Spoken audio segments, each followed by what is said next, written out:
नमस्कार. संत स्वामी मला सांगाती या आपल्या चॅनलमध्ये मी विलास गावडस्कर आपल्या सर्वांचं मनापासून स्वागत करतो. मंडळी, नामस्मरण किंवा आध्यात्मिक मार्गाची एकदा आपल्याला ओढ लागली, आवड लागली की आपण तिथून फारसं वेगळं होऊ शकत नाही किंवा फार आपण त्यापासून लांब जाऊ शकत नाही. एकदा गुरु माऊली आपली आहे म्हटल्यानंतर अगदी आईच्या मायेनं किंवा त्या हक्कानं आपण त्यांच्याशी संवाद साधतो. तेवढ्याच हक्कानं आपण भांडतो, आपण ओरडतो, रडतो त्यांच्याजवळ, पण फिरून आपण त्यांच्याचकडे येतो. हे मात्र खरं आहे. परवानं एका मठामध्ये गेल्यानंतर एक ओळखीचा मुलगा भेटला. तो अधूनमधून मला दिसत होता, हाय हॅलो होत होतं, पण फारसं काही बोलण्याची कधी वेळ आली नव्हती. तेवढा निवांतपणा नव्हता. पण परवा आता थोडासा वेळ होता, त्यामुळे तो अगदी मनातलं खूप काही बोलण्याच्या मनस्थितीमध्ये होता. त्याला अनेक व्यसनं लागली होती आणि त्या व्यसनांपासून त्याला बाहेर जायचं होतं. त्याला हा प्रश्न वारंवार पडत होता की हे माझ्याच बाबतीमध्ये का घडतं आहे, मी कुठे कमी पडतो. मग आता हे यूट्यूबवरून किंवा बाकीच्या प्लॅटफॉर्म्सवरून जे स्वामींचे अनुभव सांगतात किंवा वेगवेगळे दाखले देतात, तर ते सगळे खोटे आहेत का? ते ठराविक लोकांनाच स्वामी अनुभव देतात का? बाकीच्यांकडे दुर्लक्ष करतात का? असे अनेक प्रश्न त्याला पडत होते. अर्थात हे सगळं तो मठात बसूनच बोलत होता, त्यामुळे हेही वैशिष्ट्य होतं. मी त्याला म्हटलं आहे, बघ, ही तक्रारसुद्धा तो मठात बसूनच करतो आहेस, पण आपले कर्म जे आहेत, कदाचित आपलं संचित असेल किंवा प्रारब्ध असेल, तर त्याला कोणीच बदलू शकत नाही. ही पण तितकीच खरी गोष्ट आहे. मला एक किस्सा आठवला माझ्या बाबतीत घडलेला. मी जळगाव, अमरावती त्या भागातून औरंगाबादकडे येत होतो आणि औरंगाबादून परत मी मुंबईत येणार होतो. त्या प्रवासामध्ये मला एक गृहस्थ भेटले. बाजूला बसले होते. ते सहप्रवासी जसे बसमध्ये बसतात तसेच बसले होते. बाकी काही आमचं बोलणं नव्हतं किंवा काही नव्हतं. निमित्त फक्त एवढंच झालं की काही शेतांचं किंवा तिथे जे मोकळी अशी झाडं होती खूप छानपैकी वगैरे, तर त्यांचं अधूनमधून मी फोटो घेत होते. त्यावेळेस त्यांच्या लक्षात आलं की मला हे आवडतं आणि ते म्हणाले की शहरातल्या लोकांना हे सगळं बघायला खूप कठीण आहे, म्हणजे दुर्मिळ आहे, कारण सिमेंटची जंगलं आहेत सगळी आणि शेतीबद्दलचं फारसं काही हे नसतं. म्हटलं नाही, अगदी खरं आहे, मला काही विशेष माहिती नाही आहे. मग त्यांनी मला ते माहिती पुरवायला सुरुवात केली की ही झाडं कोणती आहेत, या भागात कोणतं पीक येतं, ही फळं कोणती आहेत, इथे कुठलं पीक आता सध्या चालू आहे, ही शेतं कोणती आहेत वगैरे, असं बऱ्याच आमच्या गप्पा झाल्या. आणि त्याच्यानंतर त्यांनी मला एक सांगितलं की मला खूप छान वाटलं तुमच्याशी बोलून, बरं वाटलं. म्हटलं मलाही खूप आनंद झाला. तर आता तुम्ही कोण, कुठले, बाकी सगळ्याही गोष्टींची माहिती ओघानं येतेच. तर ते म्हणाले की कदाचित आता असं होऊ शकतं की माझ्याबद्दल काही माहिती तुम्हाला मिळाल्यानंतर तुम्ही माझ्याशी बोलणार नाही किंवा मैत्री तर फार लांबची गोष्ट आहे, पण तुम्ही इथे बाजूला बसायला पण घाबराल. म्हटलं नाही, काय म्हणजे नेमकं मी असं का करीन? माझ्या डोक्यात काहीही कल्पना नाही, म्हणजे यांना काय म्हणायचं नेमकं किंवा सुतराम शक्यता नव्हती मला हे काय सांगणार होते ते. आणि त्यांनी सांगितलं की काही वर्षांपूर्वी माझ्याकडनं एक अपराध घडला होता. म्हणजे त्याला मी प्रत्यक्ष साक्षीदार होतो म्हणा किंवा प्रत्यक्ष सहभाग माझा होता की काय होतं ते मला माहिती नाही, पण माझ्यासमोर ते सगळं घडलं. त्यांचं जे शेत होतं गावाकडचं, त्या गावाकडचं शेत बळकावण्याचा त्यांच्या गावातलाच एक व्यक्ती प्रयत्न करत होता. तो आधी खूप त्यांना दामदटकी वगैरे करायचा, धमकवायचा, समजवायचा, पण हे शांतपणे त्याला सांगायचं की बाबा रे, तुझ्या वाटणीचं जे आहे ते तू कर, मला माझ्या वाटणीचं करू दे. माझ्याकडे प्रपंच फार मोठा आहे, मला 3 मुलं आहेत, 1 मुलगी आहे, तिचं लग्न व्हायचं आहे, मुलांची शिक्षणं व्हायची आहेत आणि जे काय आहे ना ते सगळं या शेतीवाडीतूनच माझं आहे. त्यामुळे तू तुझं प्रामाणिकपणे काम कर, मला माझं काम करू दे. इतकं साधं सोपं आहे. पण तो म्हणाला तो ऐकायला तयार नाही. एक दिवस असं झालं की त्याने काय पवित्रा घेतला माहिती नाही, पण तो अगदी हमरीतुमरीवरती आला आणि बळकावण्याचाच जवळपास तो प्रयत्न करत होता की हे माझंच आहे आणि कुठल्याही परिस्थितीत तू माझ्या नावावर ते कर किंवा मला ते दे, नाहीतर मग तुझ्या बायका मुलांचं मी काय करेन ते सांगता येत नाही. आता आपली फॅमिली किंवा आपलं कुटुंब, आपला परिवार हे साहजिकच थोडंसं आपल्यासाठी एक संवेदनशील विषय असतो. यांचाही रागाचा पारा खूप चढला आणि दोघांचं हमरीतुमरीवरती प्रकरण झालं, मारामाऱ्या झाल्या. त्या दरम्यान असं झालं त्यानंतर मग गावातले लोक जमा झाले. कोणी यांना बाजूला केलं, कोणी त्याला बाजूला करण्याचा प्रयत्न करत होतं, पण तो काही केला ऐकायला तयार नव्हता. तो वारंवार अंगावर परत धावून येत होता. आणि मग नंतर खूप वेळ झाल्यानंतर ते चिडलेले होते. प्रचंड राग आला होता त्यांना आणि रागाच्या भरात आपल्याकडनं काही होऊ नये म्हणून मग बाकीच्या लोकांनी त्यांना आवर्त घेतलं. त्या दरम्यान त्या समोरच्या व्यक्तीला हार्ट अटॅक आला आणि तो तिथे कोलमडून पडला. आणि साहजिकच आता मारल्यामुळे किंवा खूप जबरदस्त मारहाण झाल्यामुळे त्याचं आता असं झालं आहे असं सगळ्यांनाच वाटलं. जे बघ्यांची गर्दी झाली होती किंवा जी सारवासारव करण्याचा लोक प्रयत्न करत होते, कधी या बाजूला त्या बाजूला वगैरे, तर मग त्यांनी अचानकच पवित्रा बदलला आणि मग सगळे एकदम शांत झाले. गर्दीतल्या कोणीतरी एका वयस्क माणसाने बघितलं तर त्यांचे हातपाय थंड पडले होते त्या समोरच्या माणसाचे आणि जवळपास आता हे गेले असं समजूत झाली. पोलिसांना बोलावलं आणि जे काही घडलं ते दोघांमध्येच होतं. सगळं गाव याला साक्षीदार होतं. त्यामुळे साहजिकच पोलिसांनी त्यांना उचललं आणि लॉकअपमध्ये टाकलं. बरं, यांची बेल मिळायला किंवा यांचा वकील करायला वगैरे असं काही फारसं यांच्याकडे आर्थिक स्थिती उत्तम नव्हती. पण यांनी स्वतःहून सांगितलं की जे घडलं ते सांगितलं आणि माझा प्रत्यक्ष त्याच्यात सहभाग नाही हेही सांगितलं. खरं तर त्या व्यक्तीला हाय ब्लड प्रेशरचा खूप दिवसापासून त्रास होता आणि ते गोळ्या घेत नव्हते वगैरे असं हे नंतर त्यांच्या कुटुंबाकडनं सांगण्यात आलं. पण वर्करने तर असं वाटलं की यांनीच गुन्हा केलेला आहे, यांनी त्याला मारलं आहे आणि त्या बदल्यात त्यांना अटक झाली. पोलिसांनी काही फारसं मारलं वगैरे नाही. ते वागायला त्यांचा व्यवहार अतिशय उत्तम होता, शांत होता. ते पांडुरंगांचं नाव सतत घेत होते. त्यांच्या गळ्यात तुळशीची माळा वगैरे होती, कपाळावरती गंध होतं आणि ते त्याच पद्धतीने हे करत होते. आणि बरेच दिवस गेले.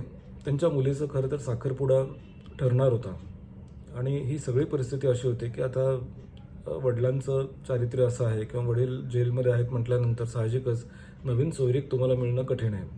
बरं, जी आहे ती सुद्धा पुढे तिचा निभाव लागेल हे पण सांगता येत नाही, कारण कुठल्याही मुलीच्या बापाला साहजिकच आवडणार नाही अशा ठिकाणी स्थळ दिलेलं. सत्य काय हा एक वेगळा भाग आहे, पण तरी शक्यतो अरेंज मॅरेजमध्ये असं कोणी करत नाही. आणि ही सगळीच परिस्थिती अशी होती की मुलांना आता बाहेर जाणं, घराबाहेर पडणं किंवा त्यांचं करिअर हे फार मोठं अफेक्ट होणार होतं. घरातला कर्ता पुरुष अशा पद्धतीने जेलमध्ये गेलेला होता. आणि मग नंतर मला बोलताना ते म्हणाले की माझा फक्त पांडुरंगावर विश्वास होता. जे घडलं आहे ते माझ्या डोळ्यासमोर घडलं आहे, मी याला नाकारू शकत नाही आणि माझं कर्म आहे असं म्हणून मी ते ॲक्सेप्ट केलं. मी जेलमध्ये गेलो, राहायला लागलो.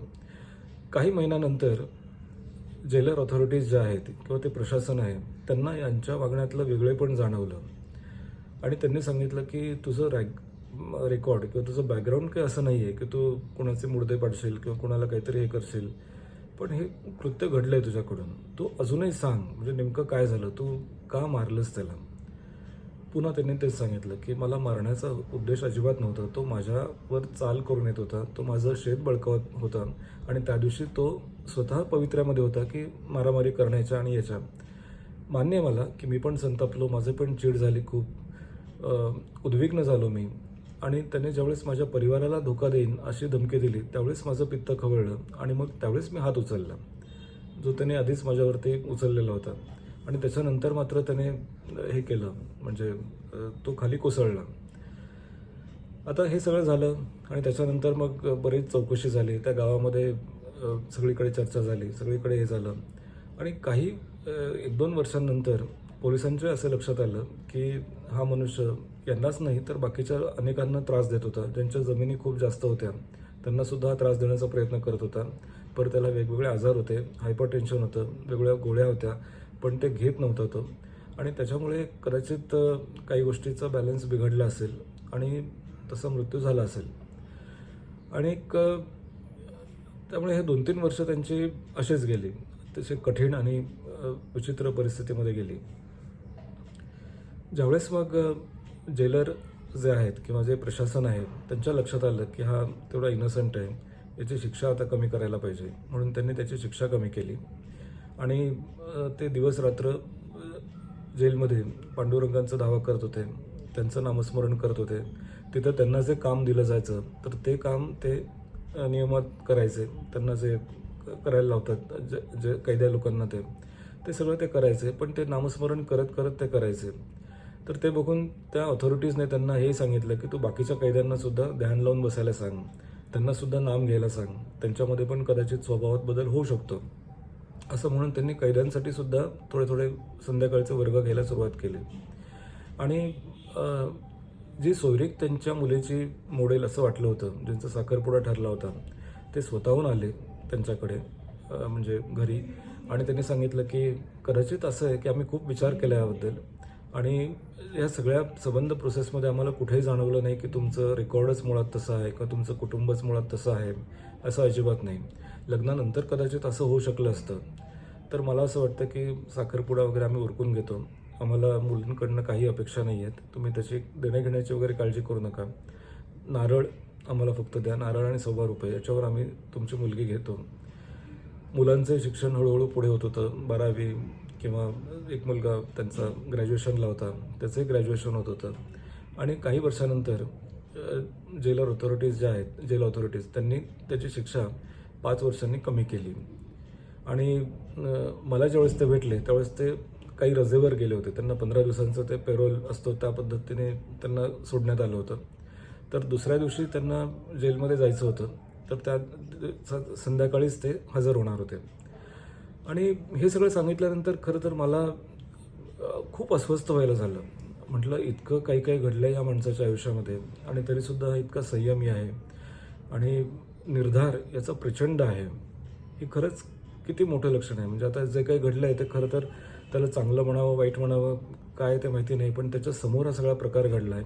आणि नामस्मरण म्हणा किंवा आध्यात्मिक मार्ग म्हणा, ह्या सगळ्या गोष्टींनी असं सगळं योग जुळून आलं की त्यांनी सांगितलं की मला जेलमध्ये सुद्धा पोलिसांनी खूप चांगली वागणूक दिली. जे चित्र बाकीच्या कैद्यांच्या बाबतीमध्ये किंवा सिनेमांमधून आपल्याला दाखवलं जातं तसं अजिबात अनुभव आला नाही. ही माणसं संवेदनशील आहेत. इव्हन पोलीस असू देत किंवा जेलमधले अधिकारी असू देत, हे सुद्धा संवेदनशील माणसं आहेत हे माझ्या लक्षात आलं. त्यांनी मला कधीही हॅरॅस केलं नाही किंवा कुठल्याही प्रकारे त्रास दिला नाही. गोडीनं समजावून सारखं सारखं विचारलं एवढं खरं आहे मला. सतत बोलण्याचा प्रयत्न केला आणि बोलण्यातून मला शोधण्याचा प्रयत्न केला की मी खरं काय बोलतोय ते. पण नंतर मग त्यांच्या लक्षात आलं की मी कशी व्यक्ती आहे ते, आणि मग त्यांचा या सगळ्यावरचा विश्वास अधिकच हे व्हायला लागला. त्यांनी सांगितलं की नंतर एका लॉकअपमध्ये असतानाच एका अधिकाऱ्याने त्यांना हेच विचारलं की मग तू इतका देवभोळा आहेस, नामस्मरण करतोस, भक्ती तुझी खूप चांगली आहे, तर मग तुझ्या बाबतीत हे असं का घडलं? त्यावेळेस त्यांनी एकच उत्तर दिलं की हे माझं कर्म आहे, माझं प्रारब्ध आहे, ते कोणालाही बदलणं शक्य नव्हतं. जे माझ्या आयुष्यामध्ये जेवढा काळ त्रास होणं हे लिहिलेलं आहे, जो व्यय माझ्या नशिबात लिहिलेला आहे, तो टाळणं कुणाला शक्य नाही. पण पांडुरंगाने माझ्यावर काय कृपा केली, तुम्ही लोकांनी मला किती छान ट्रीटमेंट दिली, तुम्ही लोकांनी मला समजून घेण्याचा प्रयत्न केला, माणुसकीचं वेगळं दर्शन तुमच्यामुळे मला मिळालं. खरं तर ही सगळीच गोष्ट अशी असते ना, वकील काय, पोलीस काय किंवा हे प्रोफेशन्स असे आहेत की जिथे अनेक शंका कुशंका मनात येतात. आणि शहाण्या माणसानं तिथे जाऊ नये किंवा शहाण्या माणसानं त्याची पायरी चढू नये असं आपण म्हणतो खरं, पण गेल्यानंतर खूप वेगवेगळे अनुभव येऊ शकतात. पण तसे अनुभव मला आले नाहीत. आणि हे नामस्मरणाचं आणि याचं खरं इंगित आहे. त्याच्यामुळे या सगळ्या गोष्टी शक्य झाल्या. आणि मग नंतर साहजिकच मी विचारलं, म्हणजे आता तुमचा एवढा विश्वास आहे म्हणजे त्यांचा आहे की तुम्हाला सुट्टीवरती घरी पाठवतात, परत तुम्हाला जॉईन व्हायला सांगतात. तर त्यांनी सांगितलं की हो, मी बरोबर आता उद्या मला जॉईन व्हायचं आहे आणि शेवटचे माझे 6 महिने आहेत. माझा नंतर सत्कार पण करणार आहेत की मी चांगली वर्तणूक होती माझी. माझं बाकी कैद्यांसाठी पण मी संध्याकाळी वेगवेगळ्या वर्गाचं आयोजन करत होतो तिथे. तर त्यामुळे विश्वास त्यांचाही माझ्यावरती आहे आणि माझंही काम मला कर्तव्य पूर्ण करायचं आहे. आता मुलाचं ग्रॅज्युएशनही झालं, आता बाकी सगळ्या गोष्टी सुरळीत झाल्या. त्या मुलीचं लग्न झालं. जे व्याही आमचे आहेत तर ते आम्हाला भेटायला आले होते मी सुट्टीवरती गेल्यानंतर. आणि आता सगळं छान आहे. ते जो पॅच होता तो वाईट पॅच गेला. आता इथून पुढे मात्र मी लक्षात ठेवलं आहे की आपल्या रागावर किती कंट्रोल ठेवायचा किंवा मग अशी जर परिस्थिती आली तर खरंच काय करायचं. खूप अनुभवातून आपण खूप काही शिकतो. बाकीच्या कैद्यांचे अनुभव तर इतके भयंकर होते. त्यांना गुरुकृपा नव्हती किंवा त्यांच्यावरती कुठला आशीर्वाद नव्हता, काही आशिष नव्हते. त्यामुळे खूप गोष्टी विचित्र त्यांच्या बाबतीमध्ये झाल्या. पण मला मात्र सही सलामत माझ्या गुरूंनी त्यातून बाहेर काढलं. आणि असंच माझ्या कुटुंबावरती पण त्यांचा स्नेह राहू देत माझ्या गुरूंचा, अशी माझी प्रार्थना आहे. हे अनुभव ऐकल्यानंतर खरंच मग आपल्याला याची सत्यता पडते की जे तुमचं कर्म आहे किंवा प्रारब्ध आहे, तुमचं संचित आहे, हे खूप महत्त्वाचं असतं. मागचा जन्म आपला कुठला होता आपल्याला माहिती नाही, पुढचा जन्म कुठला आहे हे आपल्याला माहिती नाही, पण म्हणूनच गुरुचरित्राचं वाचन करावं असं आपल्याला आध्यात्मिक गुरूंनी सांगितलेलं आहे की याच्यामध्ये काही पापं घडलेली असतात गेल्या जन्मी, काहीतरी चुका झालेल्या असतात, काही प्रमाद घडलेले असतात. तर या जन्मामध्ये त्याची इंटेन्सिटी कमी होणं हे तितकंच महत्त्वाचं आहे. आणि या जन्माचं कर्म आणि या जन्माचं नामस्मरण हे पुढच्या जन्मासाठी संचित असणार आहे. त्याच्यामुळे इथल्या कर्मावरती पण आपल्याला लक्ष देणं गरजेचं आहे. मला राम गणेश गडकर यांची आठवण झाली. म्हणजे त्यांचं एकच प्याला नावाचं नाटक आहे. म्हणजे दारू हा शब्द कुठेही न वापरता त्यांनी दारूबंदीवरच एक प्रकारे हे नाटक लिहिल्यासारखं होतं. 100 वर्ष झाली त्याला. याच्यामध्ये त्यांनी इतकं उत्तम उदाहरण दिलेलं आहे की दारूचं व्यसन सोडण्याचा काळ हा दारूचं व्यसन लागण्यापर्यंतचा काय ते असू शकतो. म्हणजे एकदा तुम्हाला हे व्यसन लागलं नामस्मरणाचं किंवा अध्यात्माचं की तुमची सुटका नाही. मग तुम्ही त्याच्यामध्ये अकंठ बुडता, तुम्ही अक्षरशः वाहून जाता त्याच्यामध्ये. वाहवत जाण्यापेक्षा वाहून जाणं किंवा वाहून नेणं हे कधीही चांगलंच. जसं मगाशी त्या मठात भेटलेल्या मुलाचं मी सांगितलं उदाहरण की तो व्यसनी झाला होता, पण फिरून फिरून परत तो तिथेच आला. कारण ही सवय एकदा लागली अध्यात्माची की त्यातून आपण बाहेर पडू शकत नाही. ठीक आहे, म्हणजे त्याचं व्यसनही खूप कमी होत होतं. जो आक्रोश तो करत होता, जो ग्रीवन्स म्हणूया आपण त्याला, की जी तक्रार तो करत होता गुरूंबद्दलची, ती त्याच्या वेगवेगळ्या कारणांनी त्याला फ्रस्ट्रेशन आलं होतं, त्याची होते ती. व्यसन दारूचं हा काही मुख्य मुद्दा नव्हता, पण अनेक गोष्टी मनाविरुद्ध घडत असल्यामुळे तो व्यसनाच्या मार्गे लागला होता. पण आता तेही त्याचं कमी होईल असं तो म्हणत होता, तो स्वतःच म्हणत होता. आणि हा अनुभव त्याला सांगितल्यानंतर तर मग त्याला आणखीनच त्या गोष्टीची सत्यता पडली की आपलं कर्म हे खूप महत्त्वाचं असतं. आपण त्याला नाही बदलवू शकत. क्रियामण ज्याला आपण म्हणतो, सध्याचं कर्म, संचित जे तुमचं साठवलेलं आहे, आणि प्रारब्ध किंवा नशीब, दैव हे अतिशय महत्त्वाचं असतं. त्यामुळे गुरुकृपा खरंच असायला पाहिजे. गुरुमंत्र घेतला तरी उत्तमच आहे, पण आपण असं म्हणूया की कम्फर्ट झोनमध्ये आपण असतो ना की मला काहीच होणार नाही किंवा माझ्या बाबतीत असं कधीच होणार नाही, असं घडणारच नाही, या आयुष्यात आपण राहू नये. या अनुभवाने तर मी खूप शहाणा झालो. म्हणजे त्याच्यातून मला नेहमीच एक असं वाटतं की life is very insecure, uncertain. कुणाच्याही बाबतीमध्ये कधीही काही होऊ शकतं. आपल्याला मागचं जन्म माहिती नाही आहे किंवा काय आहे आपल्याकडनं खरंच माहिती नाही आहे. त्यामुळे कुणावरती कशी वेळ येईल हे आपण सांगू शकत नाही. म्हणूनच कुणाच्याही वेळेला आपण हसू नये, कुणाच्याही परिस्थितीचा फायदा आपण घेऊ नये. आज जी परिस्थिती माणसावरती आहे त्याला प्रत्यक्ष तोच जबाबदार आहे असंही समजता येणार नाही. कदाचित त्याचंही गेल्या जन्मीचं काही असू शकतं. त्यामुळे एकमेकांना समजून घेणं हे सगळ्यात महत्त्वाचं आहे. म्हणूनच आपल्याला अध्यात्मामध्ये सांगितलं असेल, जगा आणि जगू द्या. प्रेम करा, इतरांवर प्रेम करा, इतरांना समजून घ्या. त्याचं कारणच मुळात ते असेल की कुणावर कशी वेळ कधी येईल काहीच सांगता येत नाही. हा म्हणता भल्याभल्यांचं होत्याचं नव्हतं झालेलं आपण बघतो. त्यामुळे हे सगळं गूढ आहे, आणि या गूढ याच्यामध्ये आपण फार जास्त खोलात न जाता फक्त अध्यात्माचा आणि नामस्मरणाचा जितका जास्तीत जास्त प्रचार आणि प्रसार करता येईल तितकं आपण नक्कीच करू शकतो. एकमेकांना समजून घेऊ शकतो. पुन्हा नवीन अनुभवांसह नवीन व्हिडिओमध्ये भेटूया. तोपर्यंत नमस्कार.